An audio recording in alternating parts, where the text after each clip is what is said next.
Buenas tardes, estimado joven. chicos. ¿Me escuchan? Jóvenes, ¿me Buenas tardes, escuchan? Miss. Sí, se le escucha. Ya, estoy compartiendo material, ¿no? Ahora sí, ¿no? Sí, Miss. Ya, perfecto, gracias. Buenas tardes con todos. Bien, entonces hoy ya estamos en la semana 18. Yo no sé si la otra semana hay una semana más o acá acaba, la verdad, no estoy segura. ¿Qué les han dicho? ¿Que hay semana de repaso? Sí, ¿no? Sí, Miss. Ya. Sí, Miss.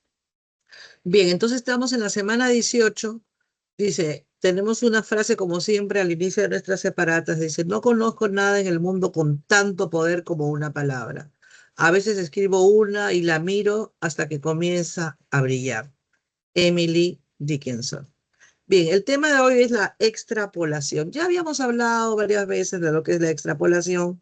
Yo les comentaba que es extrapolar, trasladar una situación, un contexto, una idea, un experimento, qué sé yo, a otro contexto, a otro tiempo histórico, etcétera, etcétera. ¿Sí? Hacemos un trabajo de metalenguaje, ¿no? Que va más allá del texto. Bien, la extrapolación dentro del modo ECO del Centro Preuniversitario de la Universidad Nacional Mayor de San Marcos es la operación cognitiva que lleva al lector a salir del texto, ¿ves? Y proyectar su contenido hacia horizonte hipotético, imaginario. Parte de la información explícita, pero exige prever qué sucederá si esa información se aplicara a un nuevo marco de referencia, si la postura del autor sufriera una modificación sustancial. En consecuencia, se convierte en una destreza de mayor complejidad de la escala DECO, pues combina comprensión profunda, razonamiento hipotético y transferencia de conocimiento a situaciones inéditas. Empezamos con la extrapolación referencial. Conserva intacta la tesis del autor y altera únicamente el entorno en el que se le ubica. El lector debe imaginar la misma idea, perdón, actuando en otro tiempo, lugar, disciplina y deducir sus efectos. Por ejemplo, si ante un texto que describe la importancia de la fotosíntesis en los bosques, se pregunta, si la Tierra fuese un planeta cubierto casi por completo de océanos, ¿qué función desempeñaría la fotosíntesis? La respuesta correcta traslada la afirmación original a un contexto marino, fitoplancton, y confirma su vigencia sin contradecir la lógica del autor. Luego tenemos extrapolación cognitiva. Modifica la premisa central y obliga a seguir las consecuencias lógicas de ese cambio dentro del mismo contexto. El desafío consiste en prever cómo se reconfiguraría el andamiaje argumentativo si la postura del autor fuera opuesta. Así, a partir de un pasaje donde Einstein sostiene ¿Qué pasa ese ruido? La constancia de la velocidad de la luz, el ítem plantea, si Einstein hubiera afirmado que la velocidad de luz varía según el observador, ¿qué ocurriría con la teoría de la relatividad especial? El postulante debe concluir que la teoría perdería coherencia dado que su base teórica quedaría socavada. Diferencia esencial. La extrapolación referencial desplaza la idea original a otro contexto sin alterarla. Sin alterar. La cognitiva altera la idea misma y examina las posibles consecuencias en el contexto original. En ambos casos, la clave es justificar la conclusión de forma coherente con la información inicial, manteniendo la consistencia lógica que exige el modelo DECO.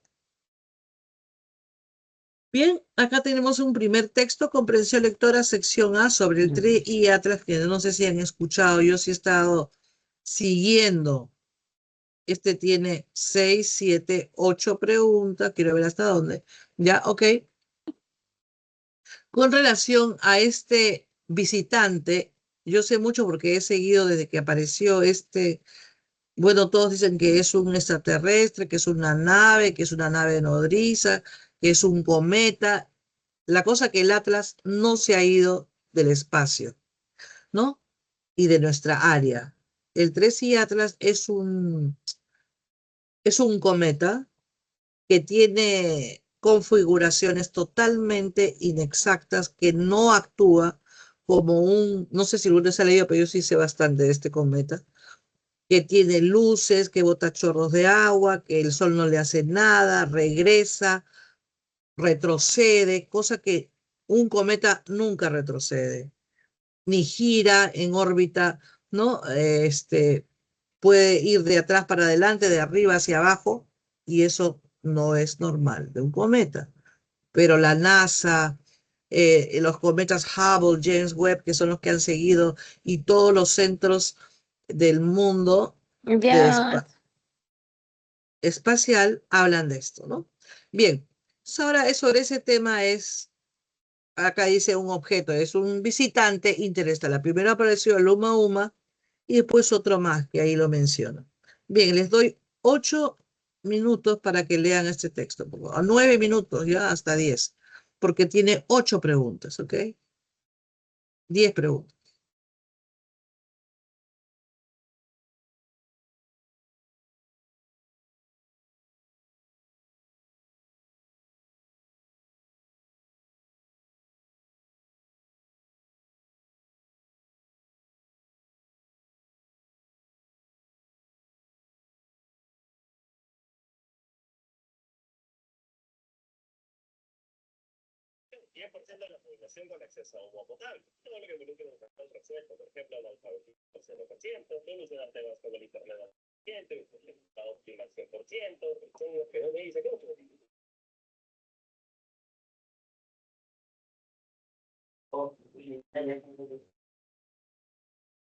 Las de la ducha.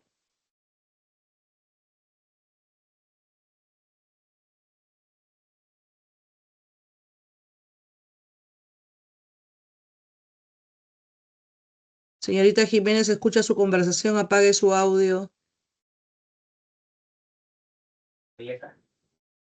Jiménez Guamán.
Bien, entonces veamos, chicos, el texto.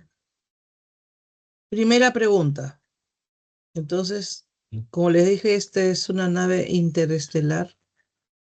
Bueno, se considera que nos vienen a observar. Bueno, yo he investigado mucho sobre este tema, pero bueno, no es materia de discusión. Estamos trabajando simplemente como un texto. Bien, entonces, primera pregunta. Si el cometa Tree y Atlas presentara un comportamiento muy similar a otros ya observados, esa es una pregunta de extrapolación. ¿Por qué? Porque yo les había dicho en algún momento cuando vimos el tema de extrapolación que empieza de forma subjuntiva. ¿Qué pasaría hipotéticamente? ¿No? Entonces, ¿habría permanecido completamente ignorado por los astrónomos? ¿Habrían proliferado hipótesis sobre un origen artificial o tecnológico? ¿Se habría producido un gran debate sobre su naturaleza exacta? ¿No se podría distinguir si su órbita es elíptica o hiperbólica? ¿O no habría provocado mayor revuelo en la comunidad científica? ¿Cuál La sería la E. clave? Lógico, porque está diciendo, hipoteca, si el cometa Triatlas presentara muy similar a otros, obviamente no generaría lo que está generando en este momento. Si ustedes ingresan en este momento a YouTube, hay una información, no saben, extrema del Triatlas, porque eso no es mentira, es real y está en el espacio, ¿no? Del área del sistema solar. Pasó por la Tierra y se iba hacia Saturno y no se va. Sigue, regresa y no se sabe. Bien, pregunta 2. Si su energía cinética permaneciera siempre por debajo del umbral de la fuerza de la gravedad solar, el TRE y Atlas no podría tener más de 7.000 millones de años, carecería de una anticola o chorro de materia, describiría una órbita cerrada alrededor del Sol, se habría originado fuera de nuestro sistema solar, se desplazaría a más de 57 kilómetros por segundo.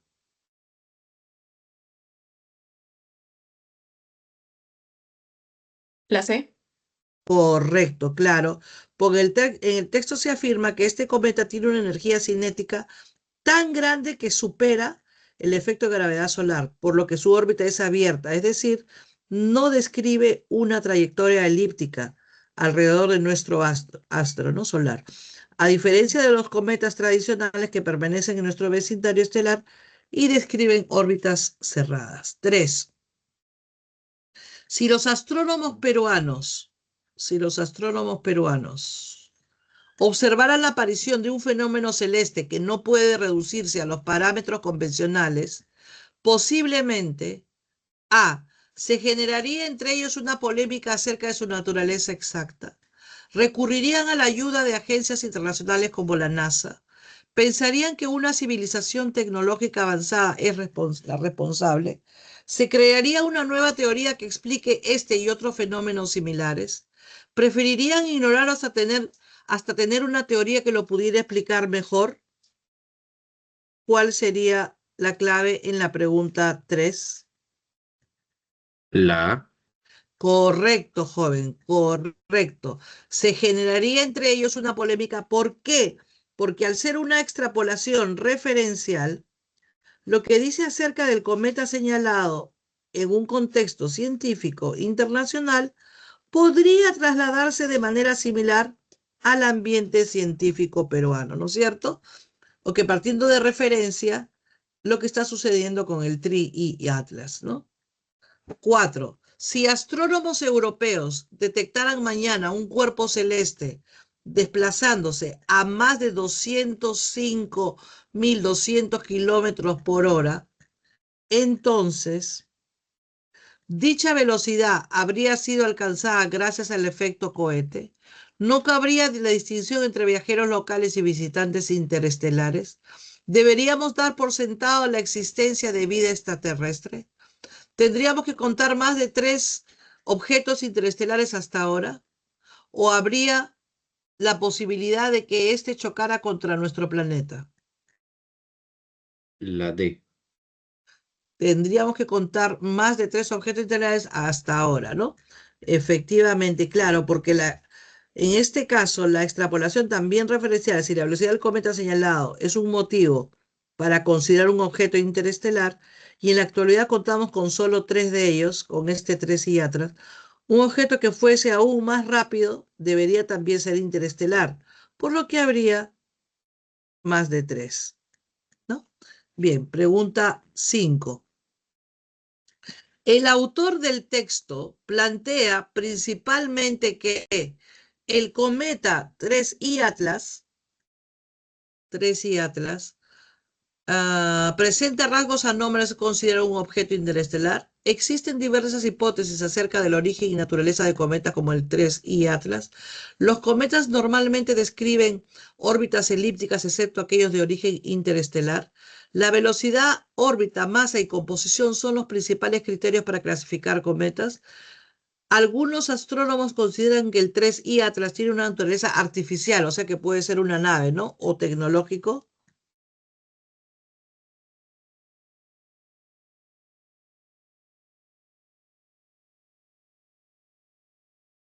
La. No.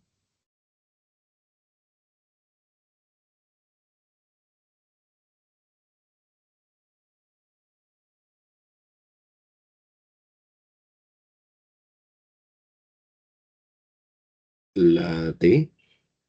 Claro, la D. Muy bien, joven. Porque en el primer párrafo bien claro lo dice que el 3I Atlas es uno de los 3 objetos o visitantes interestelares que presenta rasgos anómalos que provocan la intriga entre los científicos, ¿no?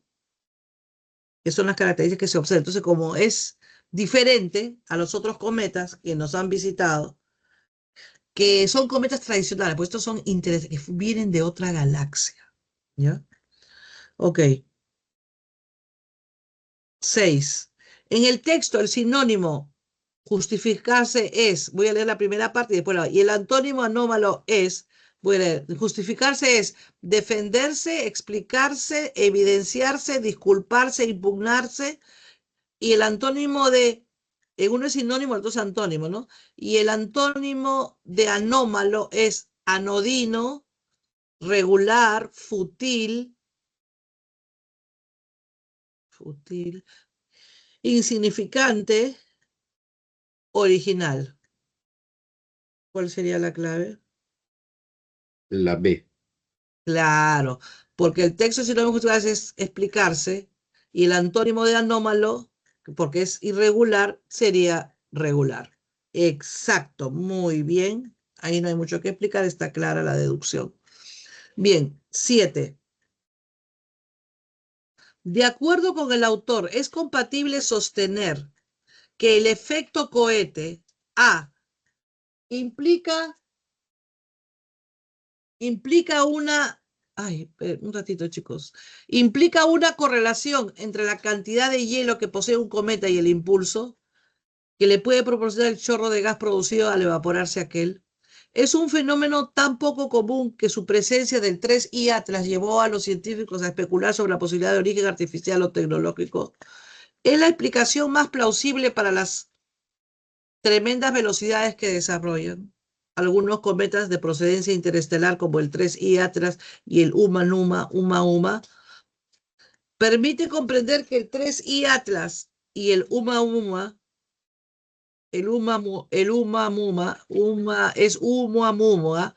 siendo ambos cometas interestelares, carecen de una estela de gases apuntando en dirección al Sol. Es una técnica desarrollada por los ingenieros aeroespaciales para impulsar las naves a partir de la observación del comportamiento de numerosos cometas. La A. Correcto. Claro, porque el autor del texto nos da a entender que el efecto cohete se refiere a la aceleración que le proporciona un cometa al chorro de gas producido por el derretirse del hielo y que forma parte de este. Mientras más hielo tenga el cometa y más grande sea la cantidad de este que se convierte en gas, la aceleración de este será mayor. Por eso es la A. Muy bien. Y última pregunta de este texto. Se infiere que en la conferencia de prensa de la NASA, A, se presentaron explicaciones científicamente plausibles al comportamiento excéntrico del 3I Atlas. Solo participaron periodistas comunes, pero no reporteros especializados en divulgación científica. Se difundieron evidencias de la extraordinaria velocidad y composición química inusual del 3I Atlas. Quedaron insatisfechos los principales científicos que defendían un posible origen artificial del 3I Atlas. Todos quedaron convencidos que este es un cuerpo celeste que se comporta de manera anómala. La Claro, la A. Porque en el texto se señala que antes de la conferencia de prensa había especulaciones acerca de la naturaleza del cometa, debido a su forma irregular, ¿no? De trasladarse, de moverse, más bien de moverse, ¿no? De cómo se comporta en el espacio. Pero que luego de aquella las dudas fueron completamente despejadas y por eso se puede inferir que allí se presentaron explicaciones que acabaron con las dudas. Muy bien, la A. Muy bien, muy bien. Ahora nos toca la sección B, nos viene un texto, bueno, llaman mixto, que es texto-imagen, sobre también el cambio climático, la combinación temas, contaminación, temas comunes en la actualidad. Ok, chicos, entonces les doy 7 minutos para leer este texto.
Ya, chicos, entonces vamos a ver el texto de la ciudad costera mexicana de La Paz en Baja California, ¿no? Bien, veamos. A ver, primera pregunta. Es un texto mixto que tiene texto e imagen, un texto continuo. Bien, el tema central del texto mixto es los altos niveles de contaminación en la ciudad de La Paz, a pesar de que la polución ha disminuido desde los 90, la falta de preocupación de las autoridades con respecto de la presencia de partículas tóxicas en el aire, el incumplimiento de las recomendaciones de la OMS, de la Organización Mundial de la Salud, por parte de las autoridades gubernamentales mexicanas, las graves consecuencias para la salud de vivir en ciudades con altos niveles de contaminación ambiental, el problema grave pero poco atendido de la contaminación del aire en La Paz, de Baja California, en México, y en otras áreas del mundo. ¿Cuál sería la clave? La E. Correcto, joven. Está muy bien usted, ¿ah? 2. El verbo normalizar en relación con su uso en el texto, con el texto, ¿correcto? Siempre relacionado al texto, connota aceptación, rebaja, legalización, regulación o disculpa. La A. Claro, normalizar es aceptar. En el texto se refiere que la contaminación del aire se percibe como normal, ¿no es cierto? Y por lo tanto no genera mayor rechazo o cuestionamiento, es aceptación, ¿no? 3. Con respecto a la contaminación del aire en la ciudad de La Paz, es incompatible sostener que las partículas contaminantes, provienen sobre todo de la quema de combustibles fósiles, entrañan más peligro mientras su diámetro sea menor, son monitoreadas por una organización no gubernamental, han disminuido su número desde los años 90, generan diversos problemas de salud entre la población. ¿Cuál sería la clave? La A. No,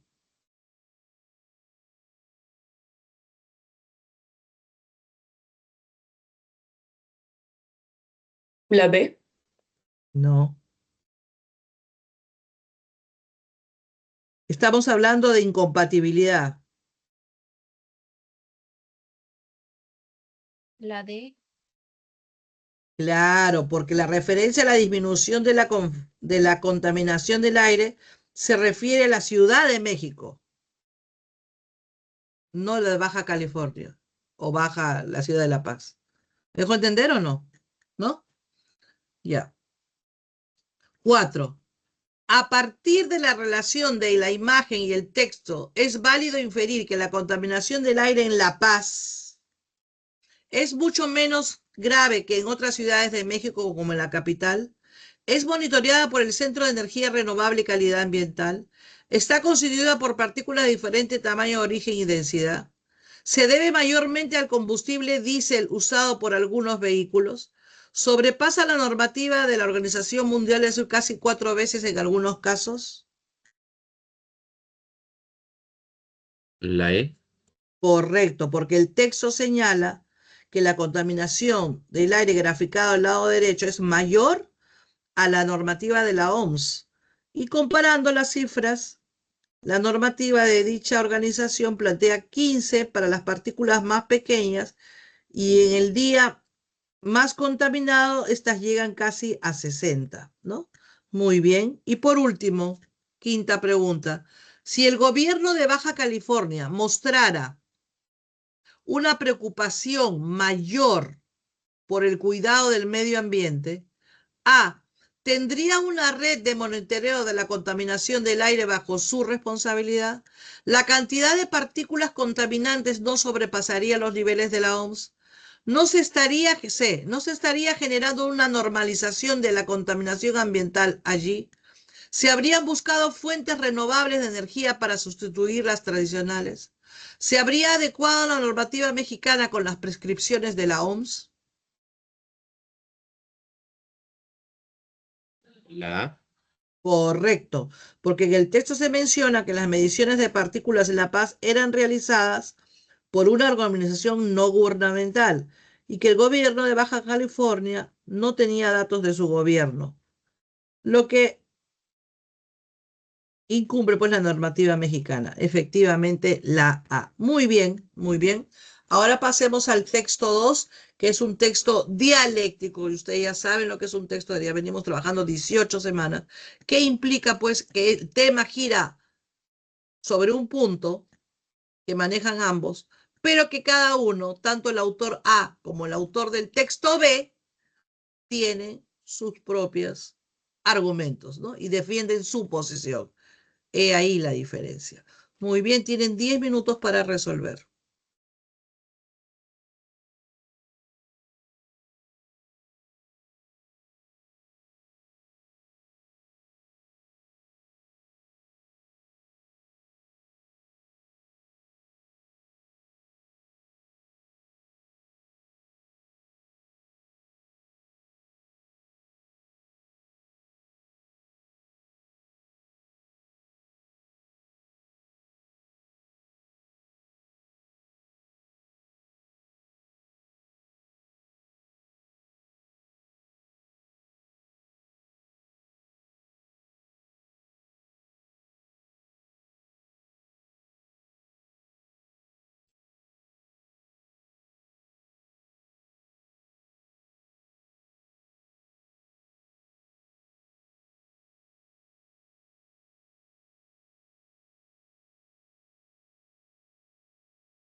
Ya, chicos, entonces ahora vamos al texto 2. Bien.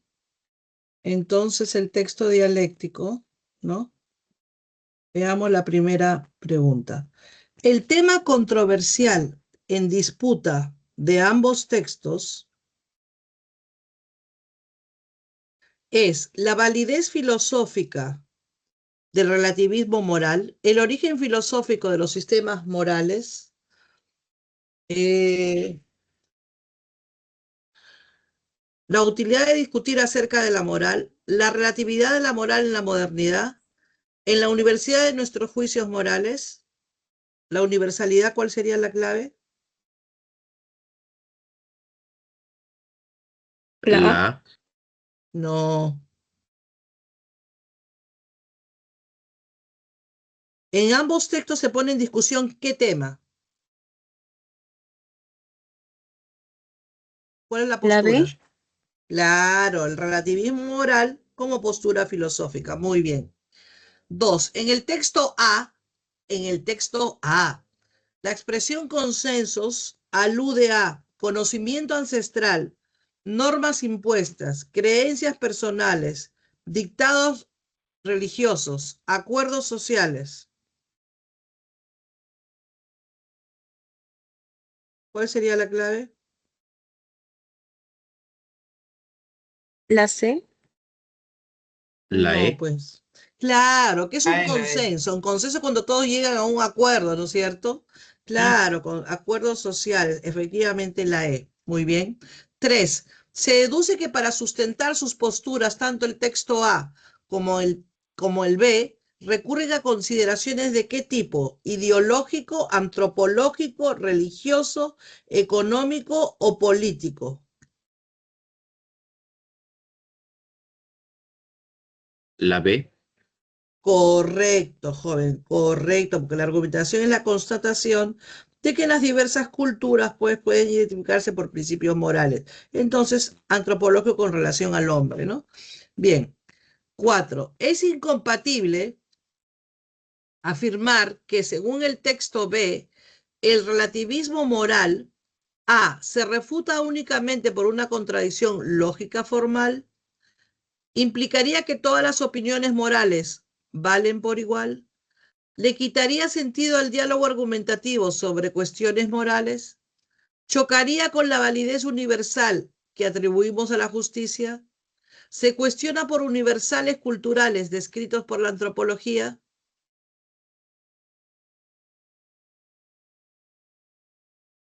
La A. La A. Correcto. La A. ¿Por qué? Porque en el texto B no sostiene que el relativismo que se descarte por una contradicción lógica formal, sino por dos razones. Una, la existencia de universales culturales y la exigencia de validez universal de ciertas ideas, sobre todo la justicia. Muy bien. A. Y pregunta 5. Si se comprobara que no existen principios morales comunes entre las distintas sociedades, la teoría de los universales culturales no tendría asidero, o sea, sustento, las religiones habrían perdido toda su fuerza coercitiva, el relativismo moral sería altamente cuestionable, los sistemas de aplicación de justicia no funcionarían, no se producirían crímenes como asesinatos o robos. La A. La A. Claro, porque los universales culturales son los principios comunes a todas las sociedades, como el rechazo al asesinato. Y si no hubiera principios comunes en general, ¿no? Entre las culturas, no se tendría sentido hablar de universales culturales. Muy bien, muy bien. Entonces Miss, pasamos, sí, disculpe, ¿cuál es la clave de la primera, de este texto? la primera pregunta del texto este Sí, dialéctico. de este texto Ah, dialéctico. ya, la B. Ya, gracias, Miss. Ya, joven. Por favor, ya les queda más que una semana de repaso. Por favor, no ponerse nerviosos. Uno, dos, reconozcan los conectores, apliquen las técnicas y otra cosa. ¿Qué es lo que tienen que hacer cada vez que van a responder un texto? ¿Qué es lo que tienen que hacer? Que se los vengo recomendando siempre. ¿Qué es lo que tienen que hacer cuando después que terminan de leer el texto?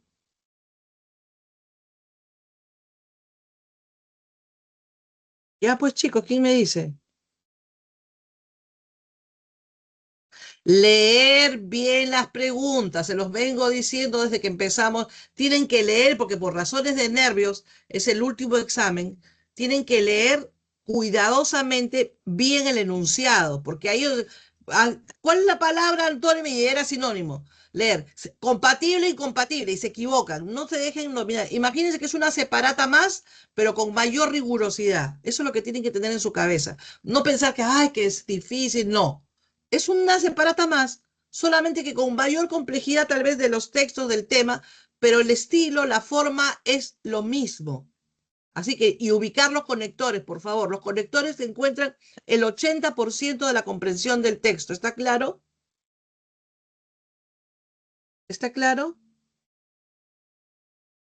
Sí, Miss. Sí, Miss. Ya, correcto, ya. Entonces ahora, por favor, 7 minutos para este penúltimo texto y pasamos ya al último texto, el texto final de inglés. Ya, a leer bien, por favor.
Ya, entonces veamos el texto 3. Es un texto mixto, como pueden apreciar. ¿No? Es un tema también cotidiano que sucede a cada día en nuestra ciudad, sobre todo en Lima, ¿no? La medida de cómo influye algo mucho más. Dice, ¿en qué medida la inseguridad ciudadana influye en sus y hábitos financieros cotidianos? Bien, empezamos entonces. Primera pregunta. La intención principal del autor del texto es discriminar cuáles son las principales opciones por las que se decantan los clientes del banco como el BCP. Exhortar quiere decir hacer un llamado a la población a que se decida optar por soluciones digitales como billeteras electrónicas. Difundir los resultados de un estudio sobre la influencia de la inseguridad en la toma de decisiones financieras. Dilucidar las principales razones por las cuales los peruanos se resisten a las transacciones presenciales. Facilitar la toma de decisiones de las autoridades para frenar la delincuencia. ¿Cuál sería la clave? La La C. primera pregunta. La C. La C. La C. Efectivamente, difundir los resultados de un estudio sobre la influencia de la inseguridad en la toma. Muy bien. 2. Pregunta 2. En el texto, el vocablo o la palabra inclinándose connota preocupación, soslayamiento, oscilación, sesgo o preferencia. Preferencia. ¿La B o la C? Preferencia. La E. Preferencia. Preferencia. La E. No. Inclinándose. Al señalar que algunos clientes se inclinan por una u otra opción, ¿eso qué significa? Dan a entender que en este contexto, ¿no? Toman una decisión optando por una solución u otra después de considerar sus diferentes alternativas. Entonces, no es preferencia. Cuando uno está entre una y otra posición, ¿qué podría ser? La D. ¿Ah? La D. Sesgo es corte. No. Oscilación. Oscilación. Claro, oscilación. Muy bien, porque duda, está entre esto y esto, oscila. O sea, van a unas preferencias a la B y otras preferencias a la A y otras preferencias a la B. ¿Está claro? Bien. 3. Es falso sostener que la afectación de la toma de decisiones financieras debido a la inseguridad es mayor en el sector económico de mayores ingresos porque, según el gráfico y el texto, los sectores que muestran mayor afectación son B y C. Tanto en Lima como en provincias, el impacto de la inseguridad no varía demasiado. El porcentaje de los que no se sienten afectados casi es el mismo en todo el Perú. La mayoría de las personas tienen acceso a las plataformas digitales más usuales. Las zonas con más desarrollo económico tienen porcentajes bajos de inseguridad. ¿Cuál es la clave?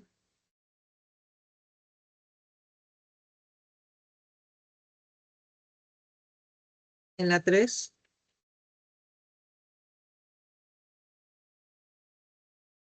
La D. La A. La A. Correcto, claro, porque el sector socioeconómico es de mayores ingresos, pero el B y el C presentan porcentajes más altos de impacto, ¿no? De decisiones. Muy bien. Pregunta 4. ¿Se puede inferir que la información obtenida por el informe elaborado por el Observatorio de Crimen y la Violencia, A, puede servir como insumo para diseñar productos y servicios financieros? B, no es exacta, pues no se basa en una muestra representativa de la población. ¿Es más importante para los habitantes de Lima que para el resto del país? ¿Ha sido utilizada por el gobierno para diseñar políticas publicidad de seguridad? ¿Puede haber influido en la expansión de los servicios digitales de los bancos? La E. No. ¿No sería Nuevamente, la A? la A. puede servir como insumo para diseñar productos y servicios financieros. ¿Por qué? Porque el hecho de que el informe haya sido organizado por el BCP indica que habla de un interés de una entidad financiera en tener datos sobre la inseguridad influye en el comportamiento financiero de los usuarios, por lo que es lógico pensar que esa información es útil para sus intereses.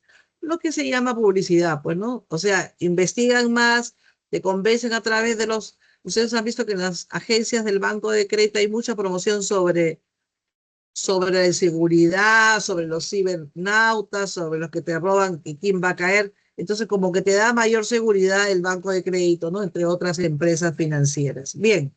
5.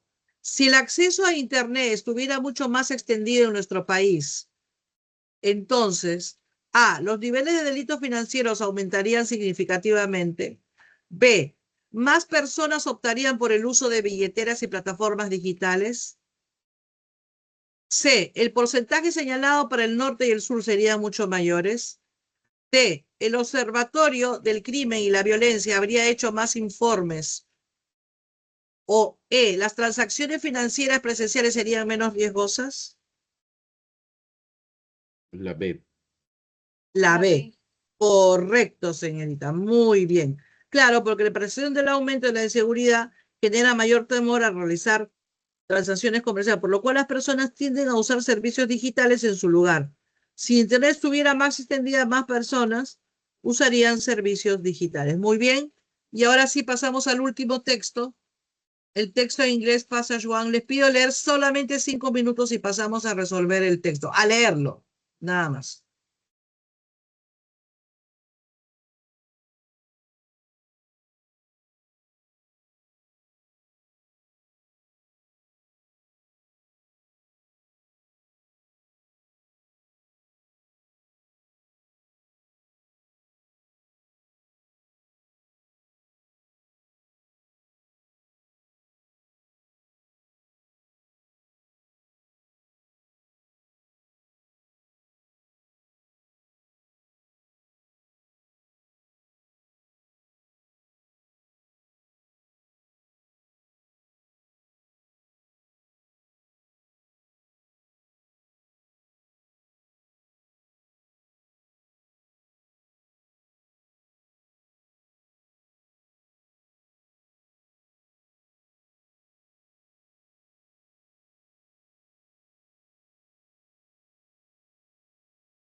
Ya, entonces, chicos, ¿de qué trata el texto?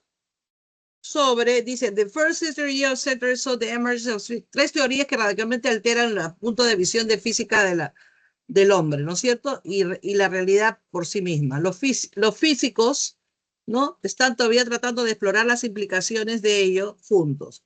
Las tres teorías, en especial la teoría de la relatividad de 1900 de Albert Einstein, teoría de la relatividad de 1900 y la teoría de la mecánica cuántica 1926, Albert Einstein was largely responsible, fue el más responsable, the first, responsable, y el segundo en jugar un rol muy importante en el desarrollo del tercero. Y todavía Einstein nunca aceptó la mecánica cuántica porque sus elementos de oportunidad inciertos, etc. Sus sentimientos fueron sumados a una cuota de Dios. God does not play dice. Dios no es una frase famosa de Einstein. Dios no juega los dados. Y la mayoría de físicos, sin embargo, aceptaron ambas mecánicas cuántica y la relatividad porque descubrieron los efectos que podrían ser directamente observados. Generalmente la relatividad, de otro lado, fue largamente ignorada por mucho tiempo y parece ser complicada matemáticamente, no testable, no probable, no probada en un laboratorio. Y fue una teoría casi clásica pura que no pareció ser compatible con la mecánica cuántica, ¿no? De ahí la relatividad nos recuerda a los doldrums cerca de 15 años. La gran extensión astronómica de observación en los años tempranos, en los 60, abarcó el interés de teorías clásicas, ¿no? Etcétera, de quasars, pulsars, etcétera. Bien, de eso trata el texto. Entonces, primera pregunta. The author's primary purpose in this passage is to. El primer propósito del autor es describir los agujeros negros, pulsars y quasars y los campos gravitacionales, defender las observaciones hechas por Einstein sobre la mecánica cuántica, contrastar la más importante teoría científica de los tiempos modernos, explicar la resurgencia del interés de la teoría de la relatividad en general o el desafío de la idea de la complejidad matemática de la teoría de Einstein, A, B, C, D o E. D. D, muy bien. 2. According to the passage, the word doldrums, su significado doldrums es más cercano a mediocrity, mediocridad, descontento, tiness es, no me acuerdo, tiness es algo, I can't remember exactly.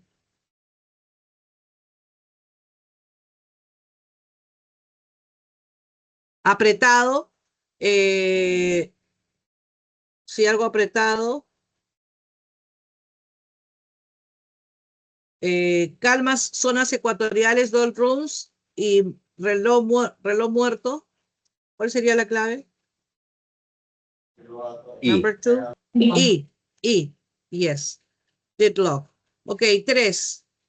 From the case of the teoría, del caso de la teoría de la relatividad presentada en el texto de Hawking, se puede inferir que en la ciencia es limitada por prejuicios y sus agentes, presenta un carácter perfectamente dinámico, excluye un tipo de creencia religiosa, tiene una tendencia a ignorar los hechos, has experienced a great boost in the 90s, tuvo una gran experiencia en los 60, number 3. B. B. B, correcto, muy bien. Number 4. It is compatible with the general theory of relativity to affirm that. Es compatible con la teoría general de la relatividad afirmar que introduce una oportunidad, un concepto más amplio y fundamental. No puede ser ligada a observaciones del mundo físico. Fue completamente ignorada por los años 50 por los físicos. Está basado en una concepción física pura clásica. Es opuesta al fin de la teoría de la relatividad. Number 4. D. D, correcto. Y por último, if Einstein had willing to accept the role of certainty in the physical world, would have. Si Einstein hubiera aceptado el rol de un mundo físico incierto, él habría estado ganando aceptación, habría aceptado la mecánica cuántica, adoptado una preferencia antirreligiosa, desconfiado de unificado la teoría general de la teoría de la relatividad? ¿Había hecho su teoría menos compleja o era capaz de completar el fenómeno tal como los pulsares? Pulsars. A. Ey. Ajá, muy bien. En fin, eso es todo. Y ahí justo tiene una semblanza de Stephen Hawking hablando de grandes físicos después de Einstein. Creo que Stephen Hawking tiene una mente prodigiosa, pues, ¿no? Bien, chicos, los dejo. Fue un gusto tenernos. Nos vemos la última semana, la próxima semana. Hasta luego. Gracias por todo. Estudien, esfuércense. Todavía queda una semana más a responder. Bye.